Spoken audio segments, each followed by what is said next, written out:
Start recording here.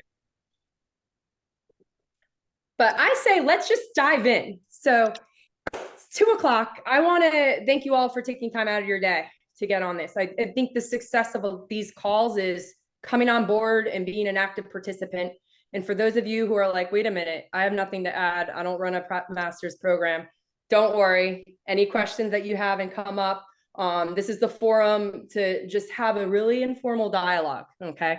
I'm Danielle Williams. I'm the Northeast rep. So I know we have a couple pages now of people who've registered for this call. We had about 170 registrants on this. But before I talk further, I want you, for those of you who are currently running a master's program, to put your affiliate name and your name in the group along with the name of your program. So I know that's always I always get asked questions about that. I also wanted to do a disclaimer because if we're all affiliate owners, we want to do all the things. Faradana and I were just talking about that. So by no means is this call like you should run a master's program, but I think it's good to take a step back and just unpack some considerations with what your bandwidth is and your resources, what your culture of your community is, your demographic, and what you're trying to achieve here. Take that into all consideration. And there's just not one set way of, hey, maybe you are running a fully integrated program with your master's and doing a separate onboarding class, and you do that really well. Or maybe you're doing a hybrid and focusing on some personal training to tailor to master's athletes. And then ideally, you have this master's program that's completely separate. So with that said, I've run a master's call about a year and a half ago, and it was such a great turnout, but everyone who came on the call didn't run a master's program. Obviously, they wanted to prioritize diving in and learning all the things. And so at one point, I was running a master's program and I became the source. What I'm excited about today is I've got at least 3 people that I know of who've had a great have had great success with running a program that I've planted on this call to get the discussion rolling. At any point you have questions, please include them in the chat if you're not comfortable in talking like in front of 100 people. I'm not, obviously, no, joke. But include them in the chat. Feel free to like raise your hand organically or whatever. If you're comfortable with the Zoom icon, put your hand up.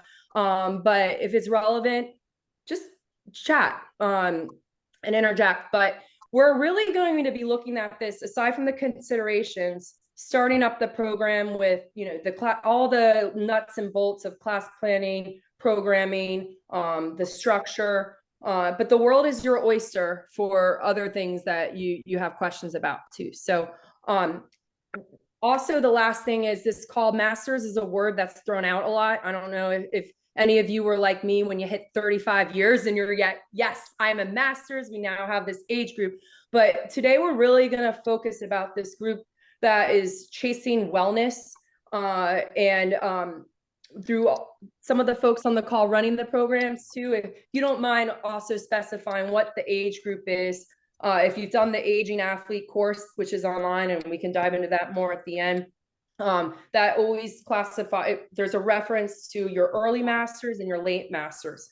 Early masters being 40 to 55, and then late masters being 55. And there's a lot of different ways of classifying athletes based on their age and goals and injury and overall fitness, whether they're fit or deconditioned. So just some things to take into consideration.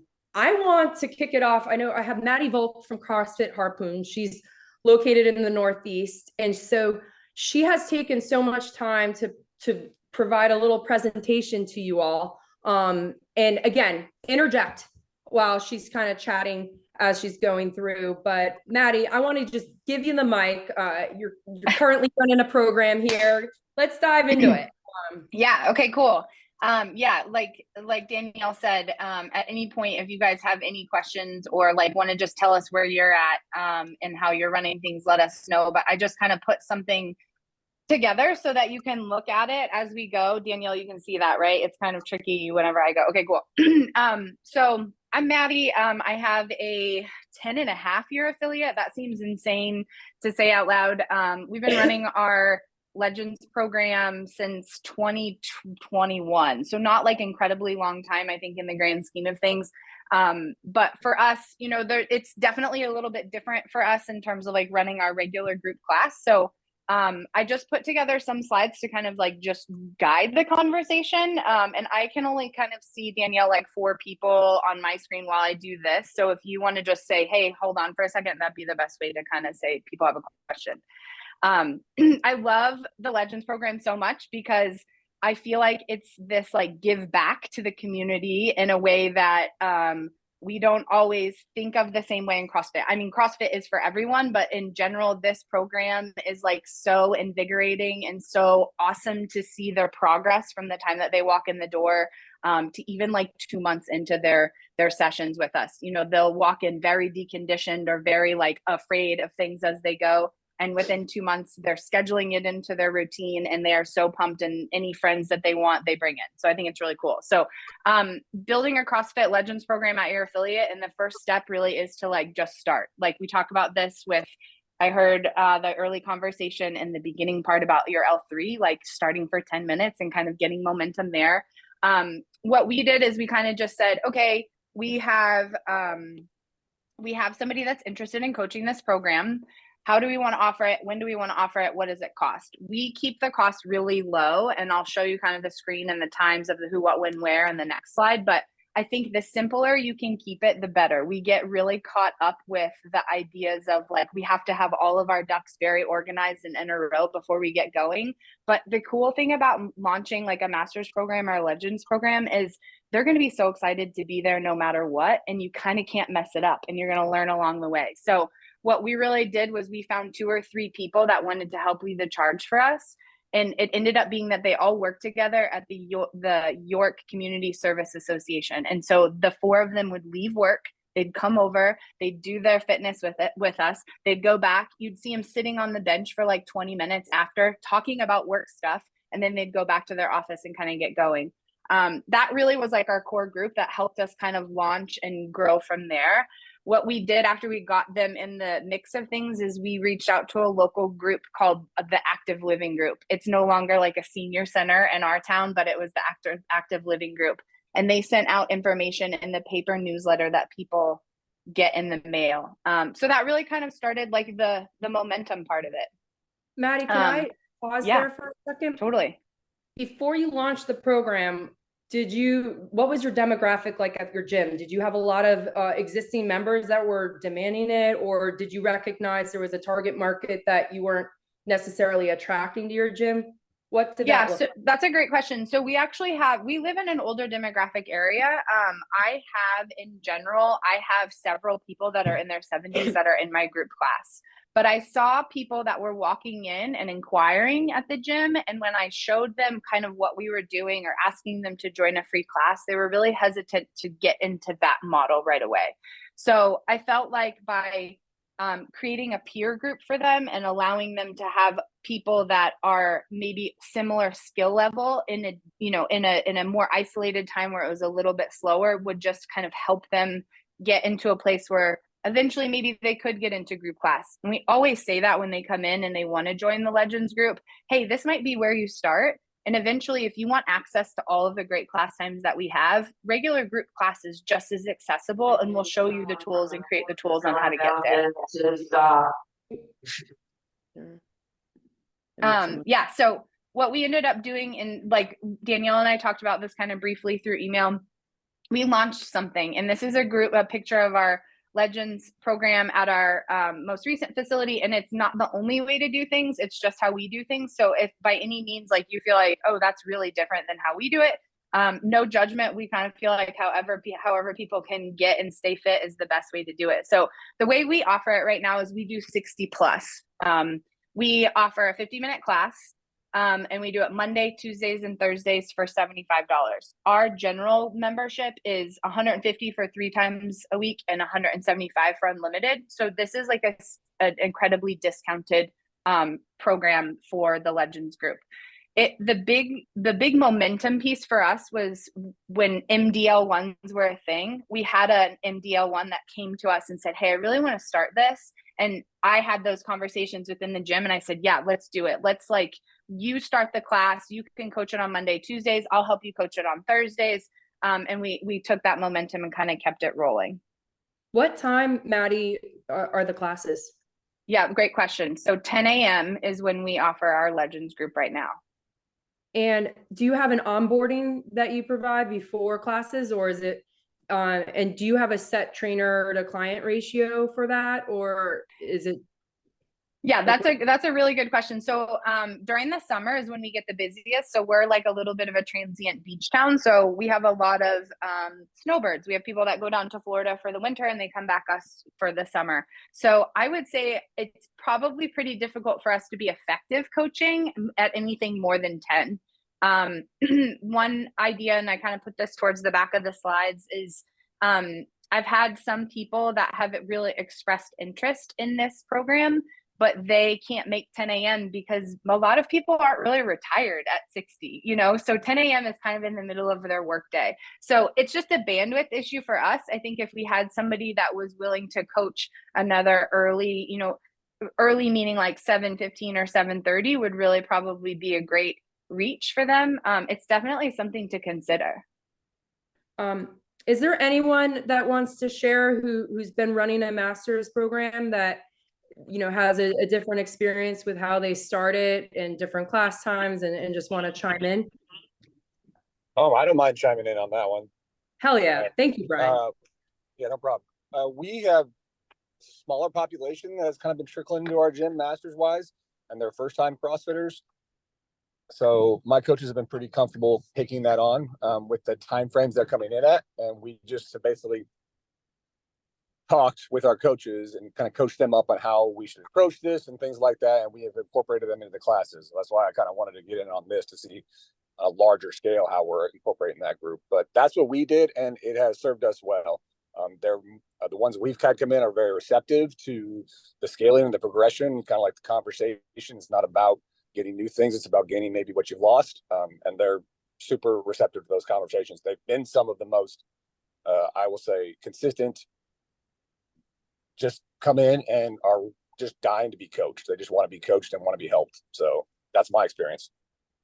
Yeah, no, thank you for sharing. And kind of how I preface this call too, there's, you know, this call is focusing more on a fully integrated, you know, running a program, but depending on your class size, your confidence with coaches and how things are managed too, you know, I have a lot of discussions with affiliate owners who are more biased with this is how we're going to integrate them in group classes.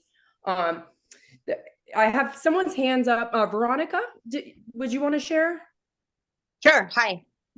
So I started as well. I forgot who mentioned they started theirs in about 2021. So I have a Strong for Life program. So I don't know if you heard of that. I don't know where I came about that. I found it somewhere, Strong for Life. This woman writes the programming. It's phenomenal. So I touched base with her, had a little onboarding session with her on, you know, how to go ahead and, you know, start the program. So just like you said, I launched it and I got a lot of parents. So it's 60 years plus. I've got a lot of people's, you know, parents. And when I say a lot, you know, we're about 10. So that's a lot from where we started.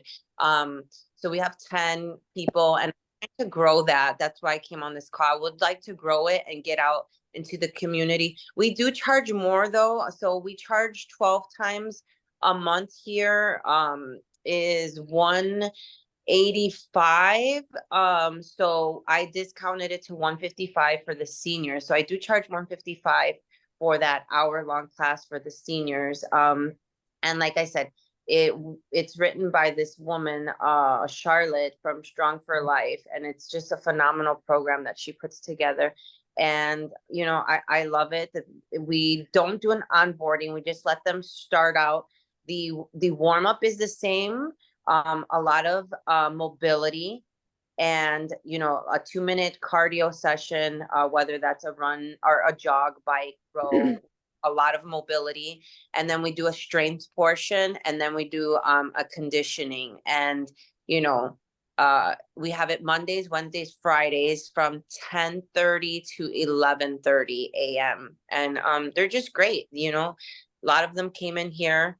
We have a 85-year-old gentleman, we have a 80-year-old woman, and then the rest, are 65, 66 couple that just came in, that just joined about 2 weeks ago. One is recovering from cancer. So the program is very, very carefully written, and I'm able to scale everybody phenomenally, just so they can get through the hour. So that's great. Thank you for sharing it. And I want to focus too, like, to backtrack, I want to focus on class times, how you might have implemented it, like, within your community too. I think going into the programming too is another rabbit hole that we can do further on. Appreciate you sharing that, Veronica. We'll go back to the programming, the nuts and bolts of that too. Teresa, you have your hand up. Teresa's from CrossFit 585. She was just featured in an article last week. I shared it across our handle, but you might have seen it on the CrossFit main site. Has a super powerful story. I'm going to put it in the chat too, but definitely check that out. She's done some phenomenal work at her affiliate. But Teresa. So when I say legends, I mean legends. I mean, I would say 50% of the people that walk through my door have a cane, some prosthetic, not a prosthetic, but a knee replacement, shoulder replacement, hip replacement, can't get on the floor, haven't been on the floor, back braces, walkers, the whole 9 yards. And the way it kind of started was a dear friend of mine who just turned 92. She's always been very active, and I wanted to get her to come to the gym. Well, I was talking to my friend who is a physical therapist, and their office is literally like a half a mile from our gym. And we were talking, and she's like, we have all these older people, and they call it insurancing out, where insurance won't pay for them anymore. They're coming mainly because of the community and stuff like that. So we just threw it at the wall, and it stuck hard. So we do Tuesdays and Thursdays at 11 o'clock. We got up to 17 people. I'm like, okay, we're going to try offering it at 3 o'clock too, because we thought there might be another demographic of people that 11 o'clock might be too early. No one's regularly come to 3 o'clock. So we have people that have surgeries or whatever, and then just plain illnesses. But a lot of what I do is literally from a program from the Institute of Clinical Excellence, ICE, called MMOA, Modern Management of the Older Adult. And as a CrossFit trainer, I'm like, oh, this sounds great. So I registered for this class. The first 2 weeks in, they're talking about sit to stand tests and all these documents and forms. And I'm like, oh, what have I done? Week 3, I was elated. Basically, this class teaches CrossFit to physical therapists. And one of the best things that I got out of it was loading is a love language. When these people live their day-to-day lives we call it 1 rep max living. So just like when you're trying to PR your deadlift and you're shaking and trying to get it off the ground, that's what they're trying to do to get out of a chair, get off the floor. It's been so inspiring. I had a woman who had back surgery. She had all this hardware in, they took it out. So she had osteoporosis, all these things. She came in wearing a back brace, all hunched over. Her name is Ruth, and you can see videos on my Instagram channel. And she was like, I want to get my back straight. I want to get my back straighter. And I had her do something simple like scat push-ups. And I had them video it so she could see what to do. And she saw her back get straight, and she started crying because she couldn't believe that she could do that again. Another woman, I'm like, when's the last time you're on the floor? Oh, I had hip replacement. They told me I can't do it, so I have another hip replacement. And we got her on the floor, got her up. I got pictures all weekend of the cat toys that she found underneath the chairs and stuff. So what I do is literally, I've tried to do programming where it's like, the same and just scaled down for what the people are that are there. But so many of them, it's just plain balance, picking up their feet, walking. I've had one person, Ruth, he said, "Can you hold my hand and we'll run?" So we like jogged down the gym. She was elated. So just literally getting them back to some basic things. I can tell you that I talk to them all the time. We talk about nutrition and stuff, and I'm like, we always tell people, our athletes and our kids and everything else, come on, you can do hard things. You can do hard things. I'm going to be 60, and I'm starting to hear people, well, you probably shouldn't be doing that. You probably shouldn't be doing that.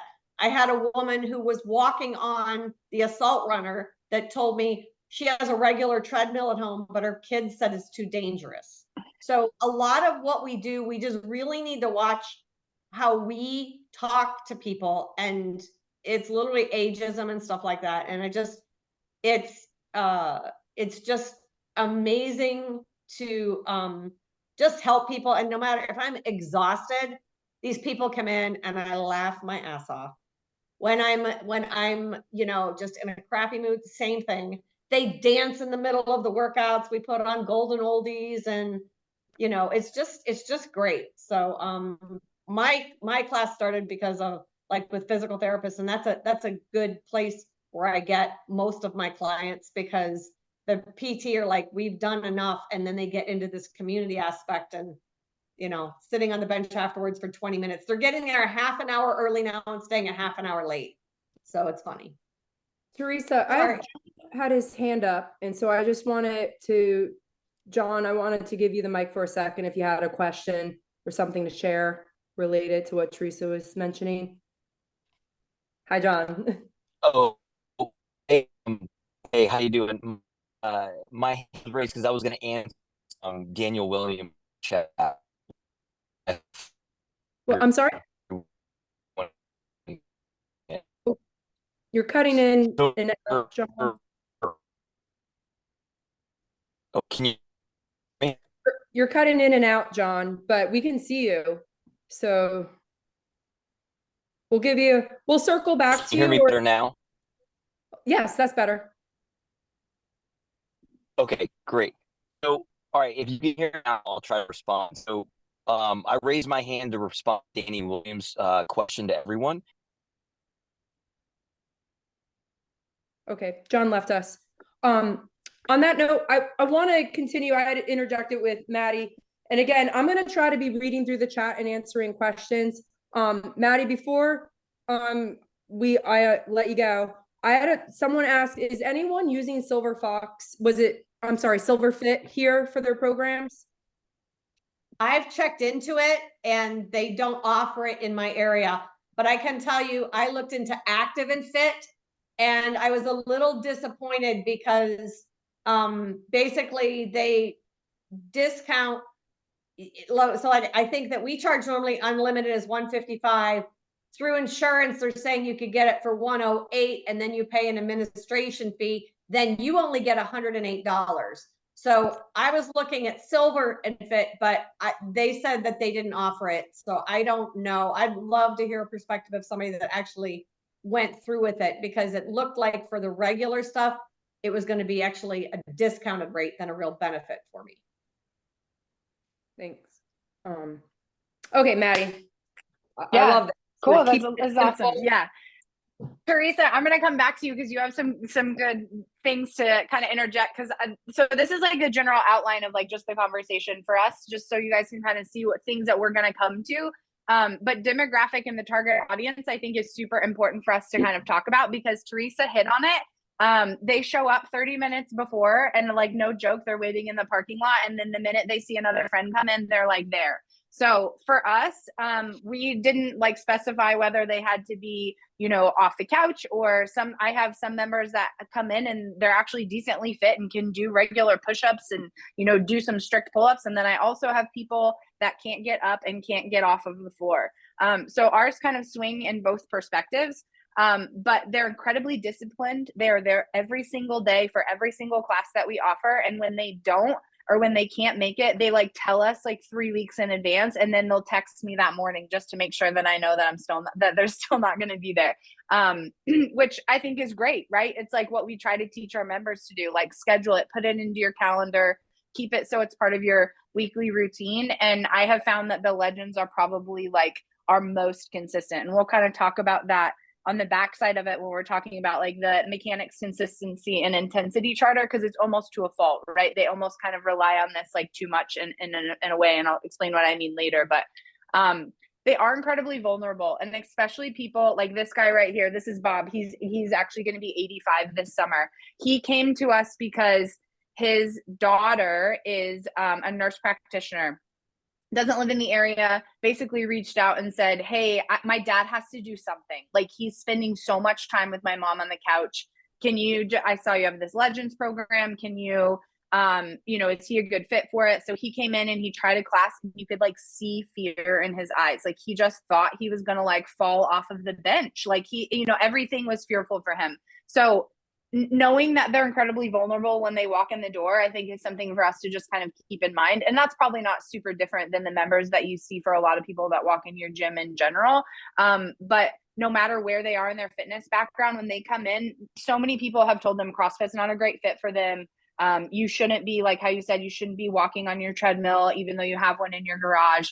And so you kind of have to like reteach them some of the behavior. But within a couple of weeks, like Bob started to say, I alternate between absolute dread and sheer anticipation. And that's the feeling I have when I go to CrossFit, right? Like, I love it so much. And then sometimes I know this is going to hurt so bad. So I would love to hear, like Teresa, just like the anecdotes that you were kind of saying about some of the other people that you have in and out, like if there's other people that have, feedback of like the style or like the mentality or, of how people are coming into their space. I think it's incredibly valuable to like paint that really good picture of the avatar of what this Legends group looks like.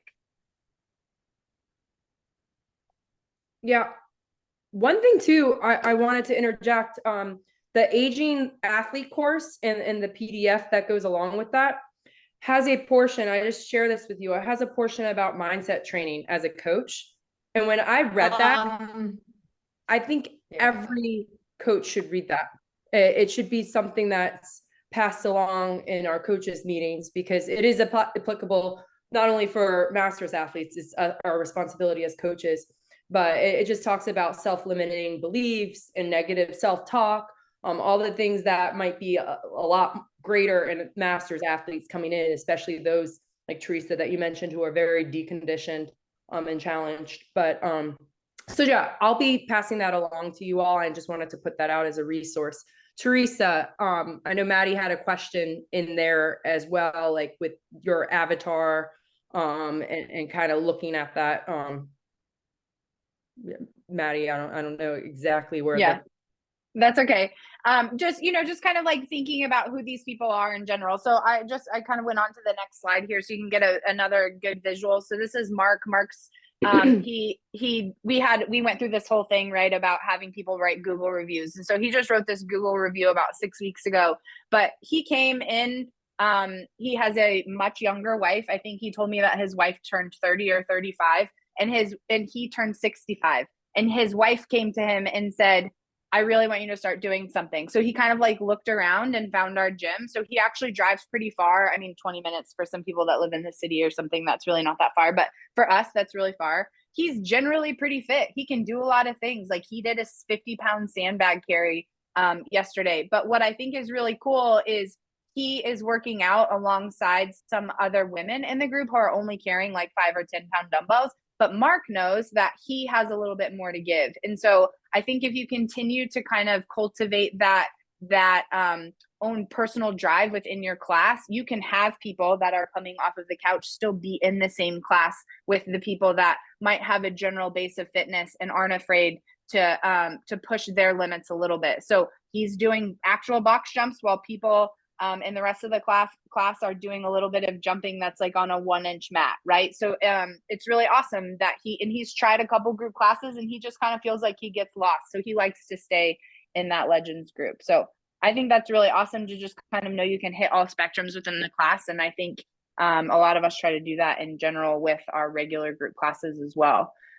I think Can for I us, interject? Oh, sorry. Go Yeah, ahead. I go just ahead. don't know how to, I don't know how to make the little yellow hand pop up. Yeah. Because I'm a master. So I'm Rachel, and we just started the Legends class. We're in our third week at our gym. Jara is also on this call. She's the box owner. And it is a really fun and amazing project. The way that we promoted it was we offered a bunch of 2 weeks of free classes for people to come in and try, and we really pushed it out kind of to our neighborhood to start with, nearby. And the thing that I think is interesting and something for people to consider, and it might not work for everybody, is we, like Madeline was saying, we allow our members to come in who are 55-ish and older and take the classes. And I think they benefit from really dialed in coaching.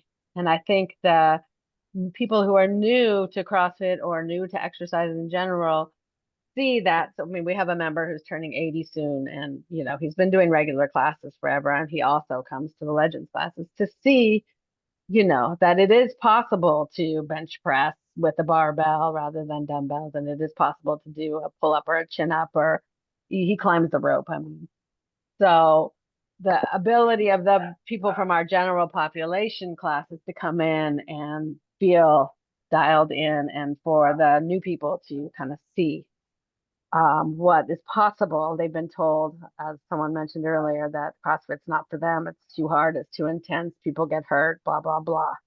So that, I just wanted to say that is one approach, is to sort of include your current CrossFit population who is in the master's age range that you have chosen. I think that's great, Rachel. So you have access to all classes if you're a member and you want to encourage that socializing and mentorship, which I think can be challenging at some points if you have an exclusive master's class.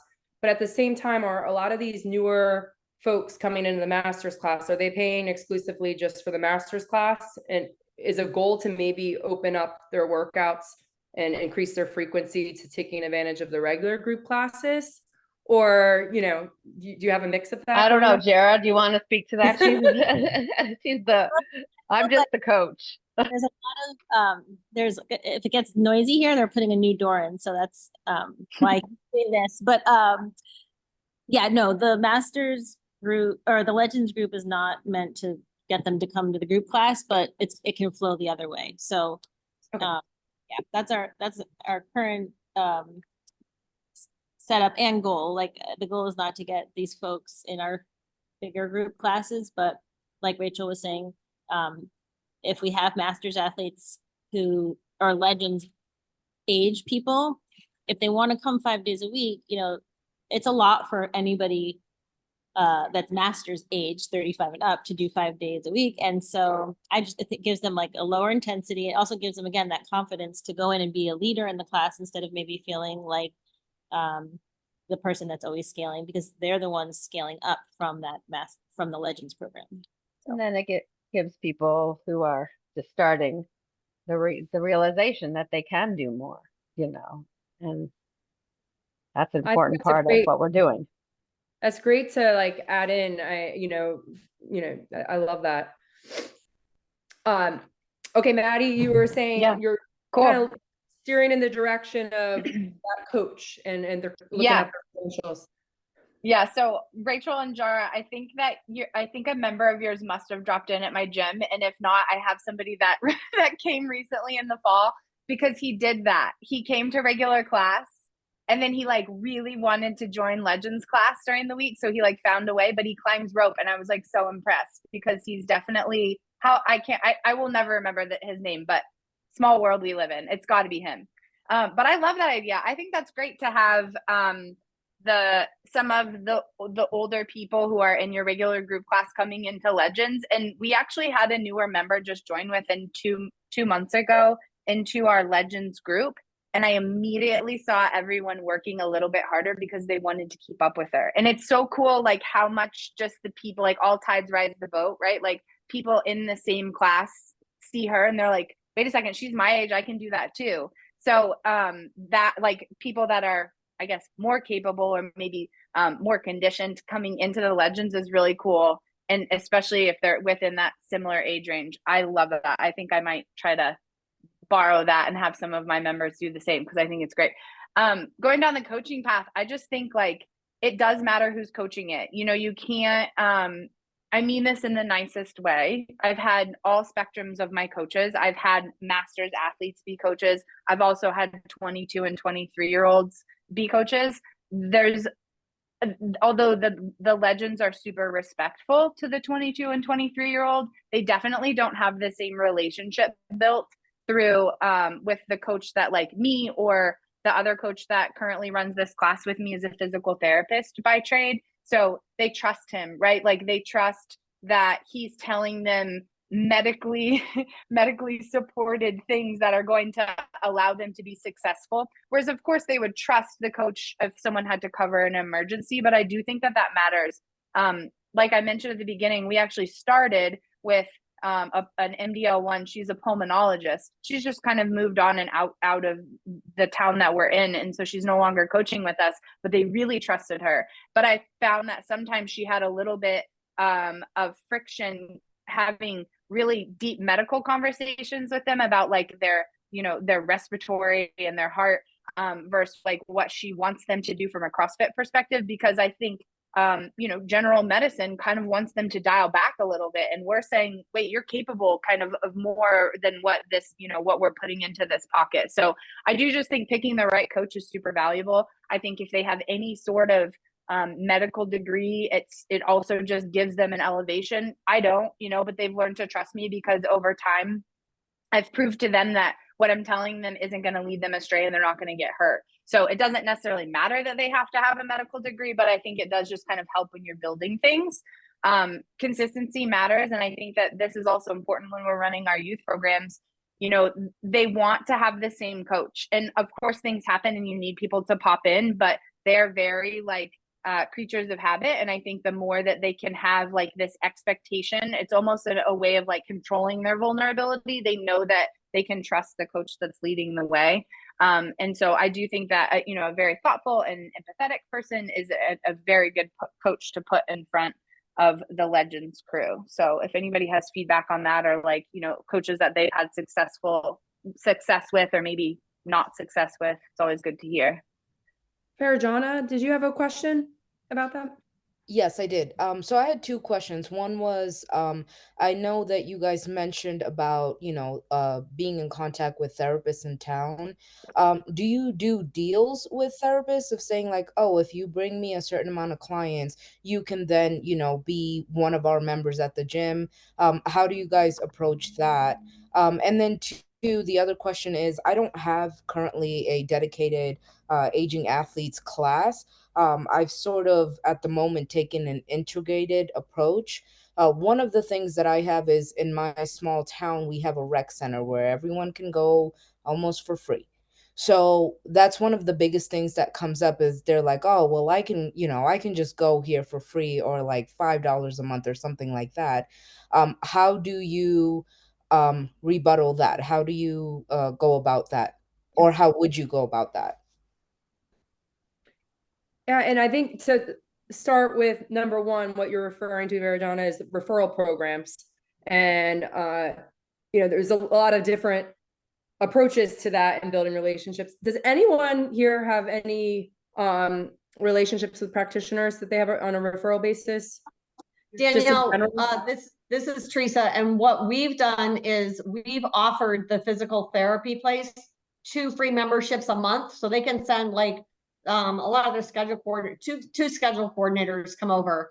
And actually during my Legends class on Thursday, one loves the program so much, she takes her lunch break and she comes over. So we just really help each other. A lot of our athletes go there, and we offer that office 2 free memberships a month just so that they can have people that wouldn't maybe normally work out come and work out. Thanks for sharing, Teresa.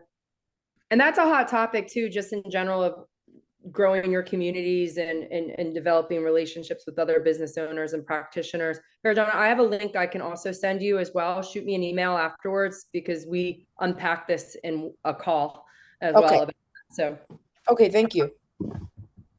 yeah, And also Brian had asked, like, what courses or certifications do you recommend to get their knowledge up to speed? One thing I had shared, Coaching the Aging Athlete, it's online. The PDF, I believe, is public as well, especially if you're preparing for the level 3. But I just think it's a good starting point of the basics. I mean, everything we do is about mastering the fundamentals, but I found there was a lot of great takeaways from that. I want to let Teresa and Maddie chime in. I know Maddie had shared with us a little bit with her preference for a medical background, but Teresa, do you have any recommendations beyond what you shared with ICE? Well, number one, you just have to really enjoy working with this population. That's first and foremost. And as long as you know your swim lane, because I don't have a medical degree, but I'm a generation behind most of these people, or a little less than that. So I can relate to them. So if you can relate to them, number one, and that MMOA class, really Modern Management of the Older Adult, it's a postgraduate course for physical therapists. So, and it was, especially having a CrossFit background, it was, I don't want to say it was easy. It was encouraging, and it was validating, and it gave me more confidence in what I know. And it allowed me to, when they're holding a kettlebell in a deadlift position, they start shaking, not, oh, let it down. No, it's like, no, stay there for a couple seconds. So to me, that was the most beneficial thing for me. Thank you for sharing. I think too, there's just so many programs out there that really deviate from our methodology that can, be a great resource for education. But at the end of the day, we know CrossFit works. And, if you go back through the aging course, it's like our progressions that we're used to for someone who's fit or, has been coming into our gym, you could take a box jump progression from 3 steps to 20 steps for someone who's deconditioned and break that down. So I think it just kind of builds off of what we already know works and how to best apply it. I'm obviously a little biased with that, but I'll be very clear. I've gone down some rabbit holes with all sorts of programming because I think it's important to have a broad perspective in what we do. I believe Brian had asked that question. Brian, you could always shoot me an email as well, but there's definitely a lot of great practitioners out there doing all the things for accessory work. But when it comes to applying what we know best, I'm biased with that aging course.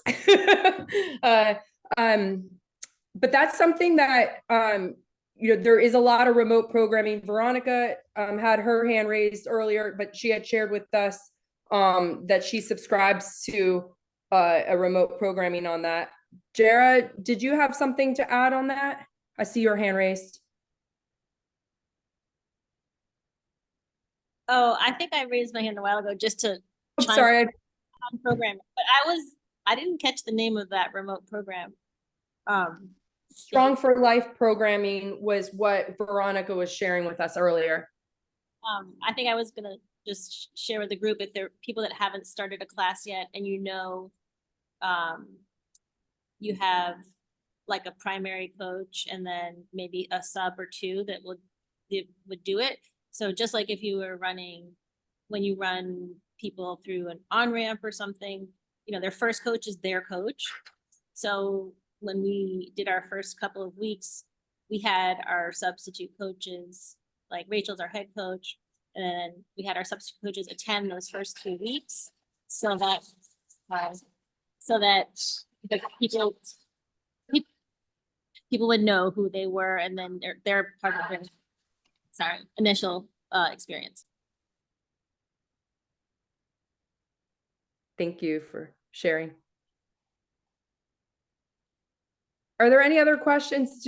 Do we want to continue to unpack programming and scaling? Are there questions on that? Okay, Maddie.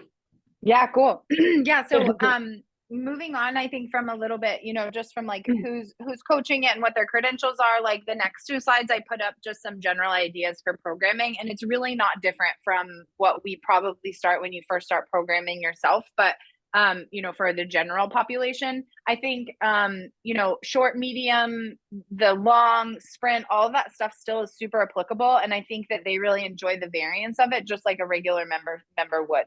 I really like to teach on Tuesdays, a little bit longer endurance style day for my like actual conditioning piece with them, just because I don't feel like they really get the opportunity to do that very often, whether they're doing extra stuff outside of class or for the other 2 days when our physical therapist is the one working with them. They typically do a lot more like circuit style or kind of EMOM style, superset style stuff. So I try to do a little bit longer of a piece. In general, I think you'll find that AMRAPs are your best friend, because that person that is 62 but hasn't worked out in 10 years can stay in the same lane or stay in the same kind of circle as that 65-year-old who could really truthfully probably be in regular group class and not get lost. So AMRAPs are awesome. You'll find that you probably, for monostructural pieces, like they're likely not going to be doing a ton of jump roping. They're probably going to be doing something more like jumping jacks. Rowing is amazing. Some of them get really uncomfortable if I ask them to run outside, but they're open to shuttle running inside because they can control the ground that's underneath them. And I say that with, it's not necessarily a run for half of them. They're kind of like walking a little faster than they do than when they're walking through the grocery store. But that's okay, because they're going at the speed that works for them. So I think that those are really important. Teresa hit on this. Balance drills, huge. We do it in warm up all the time, just to try to get their proprioception and their neurological muscles firing. So even this week in our regular group class, we've been playing with tennis balls and hitting a target against the wall, like reintroducing sport into class. So we had our Legends group do it, and they thought it was awesome. Like they're shooting against this like white piece of paper on the board, and like playing baseball. We also had them play, we put up a basketball. They shot baskets a couple weeks ago, right? It like just reintroduces like the fun things that they probably really haven't done for a couple years. Weightlifting, I would say for us, and this isn't necessarily like a blanket statement, we don't have them snatch. Like we do shoulder to overhead movements. We don't have them barbell snatch. I would say some of our older members in regular class are still super comfortable doing that, and especially barbell and dumbbell, but that's probably the one thing I really take out of it. They're not doing really dynamic lifts. So they're not doing something like a push jerk. They're likely doing more of like a seated press, or maybe a little bit of a push press if they're doing something where it's a little more dynamic. So weightlifting kind of shifts, but you can definitely load them in a way either with barbells or dumbbells or kettlebells that they feel comfortable. So I think that that's kind of just, in general, you're going to learn as you go just what your demographic can access. And I think Teresa kind of mentioned that as well.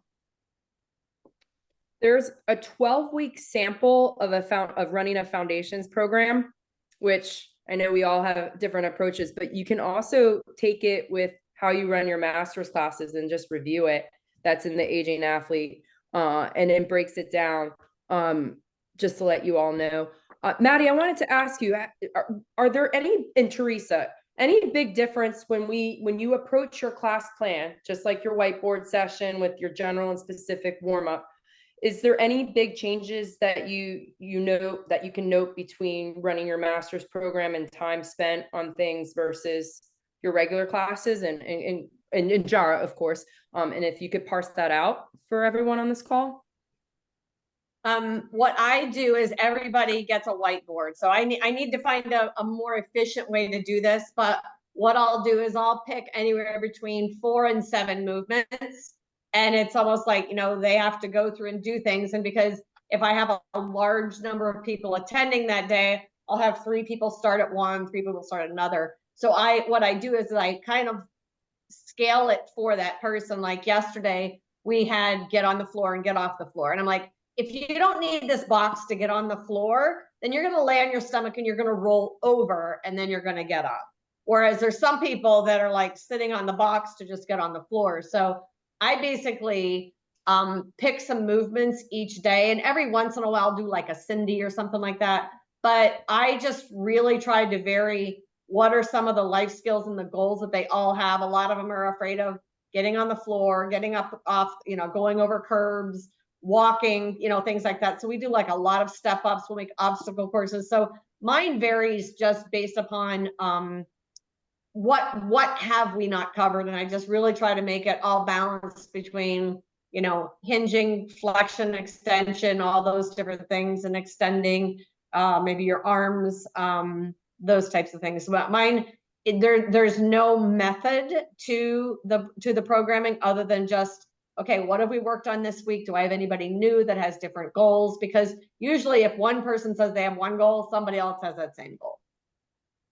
Yeah, and Yeah. you guys, oh, sorry. Go ahead. I was just going to say, like, it sounds really simple. And I think I've kind of started to apply this in general for our regular membership, but like you have to use black ink.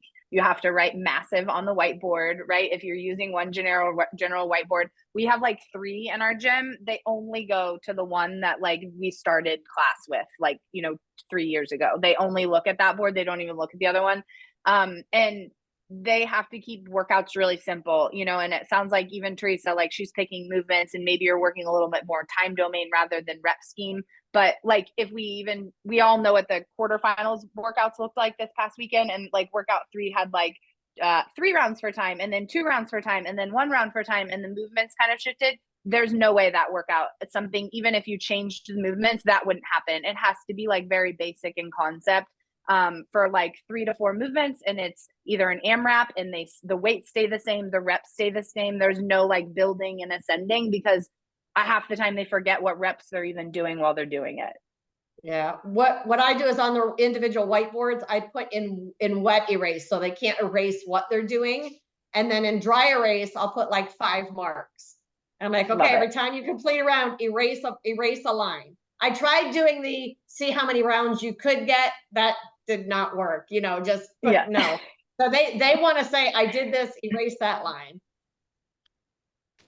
I will say that I think the main difference aside from, backing it up for, regressing a lot of things, the main difference for me is the warm up, and the mobility portion of it is a lot longer.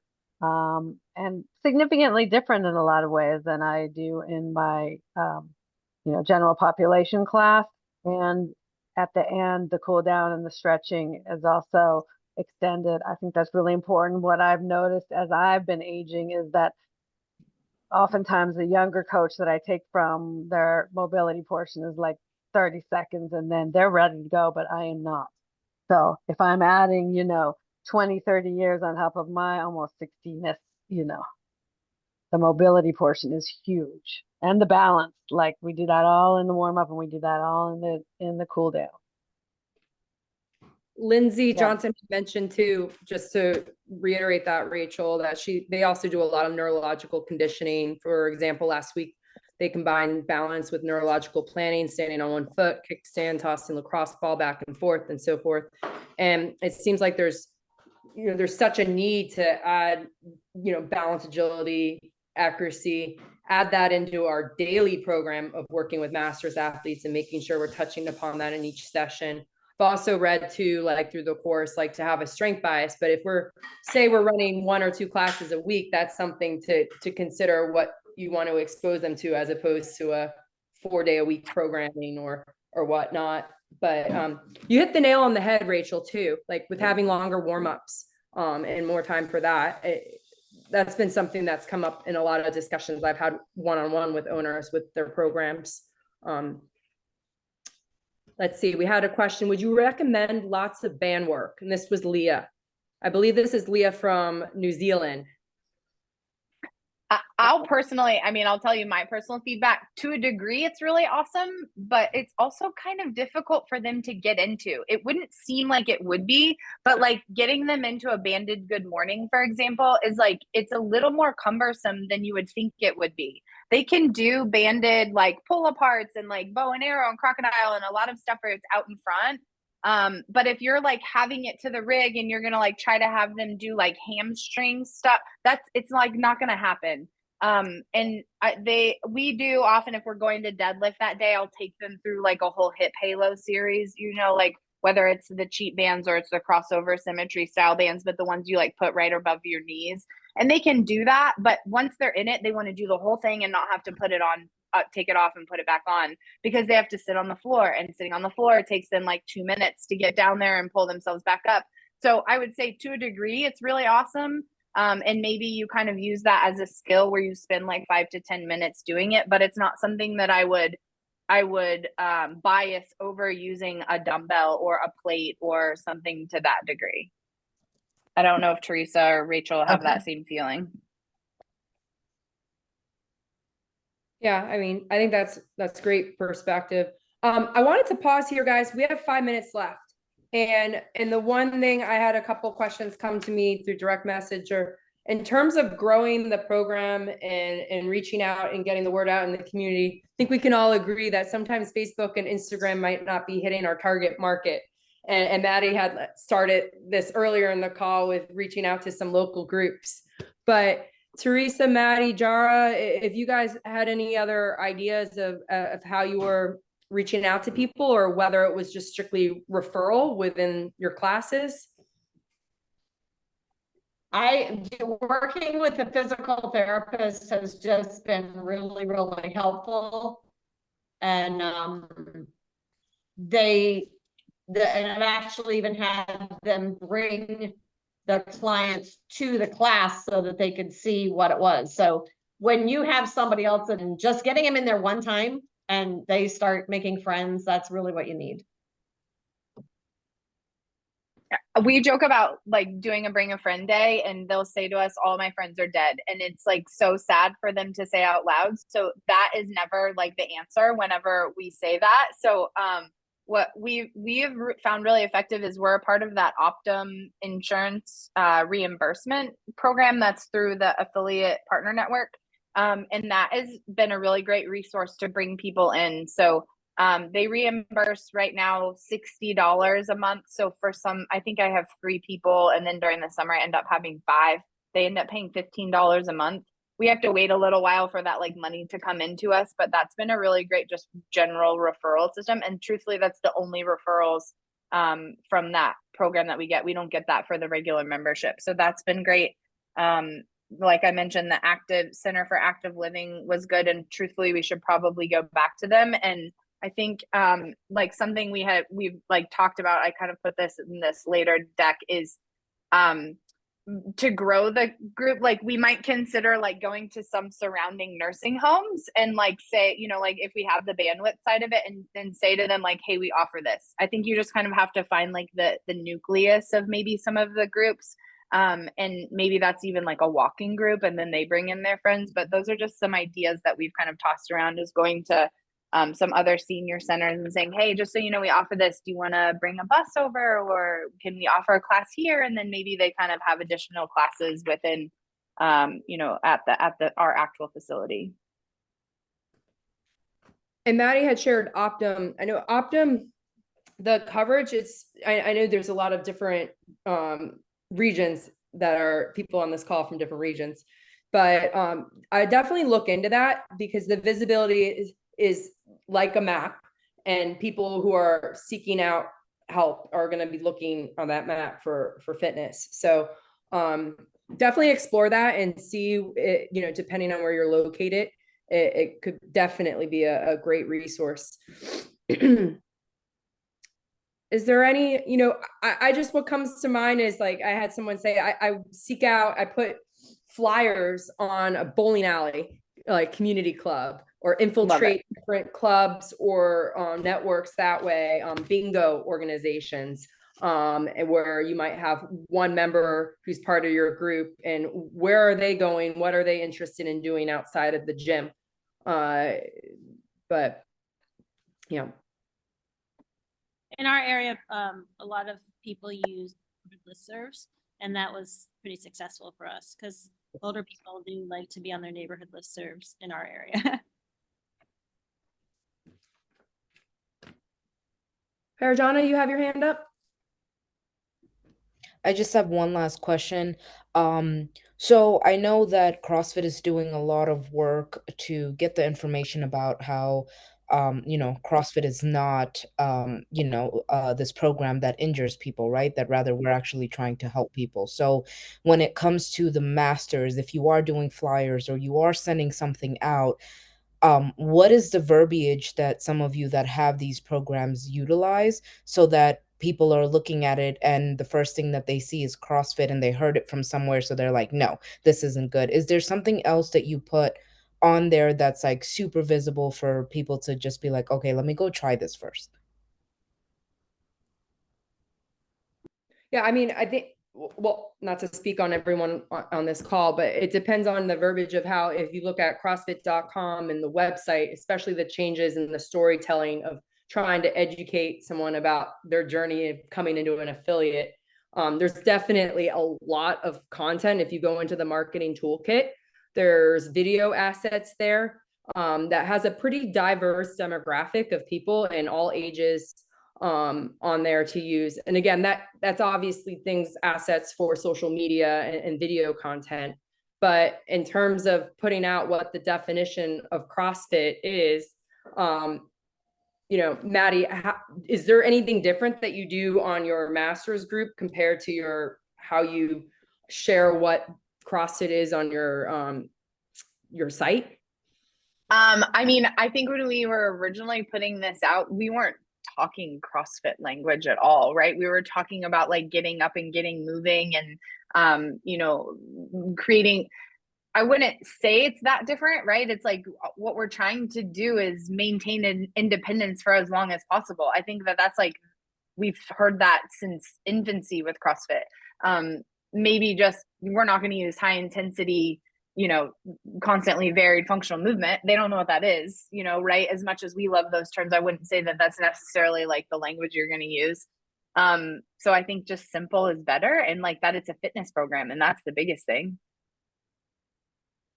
And that it's coached. I mean, I think that that's the big thing, and we say this from an affiliate standpoint in general, like you coming in our doors means that you're going to have eyes on you and getting feedback, and you're going to be coached, maybe to a fault sometimes, but you're going to have feedback and that you're moving well and moving right. And I don't think if they're walking into like the general, 24-hour fitness, even if they have some program that they're following, they don't have feedback, right? They don't have, unless they're paying a personal trainer. So I don't know. I think that's maybe where we would stick with the language if we were going back out and marketing it again. Thank you.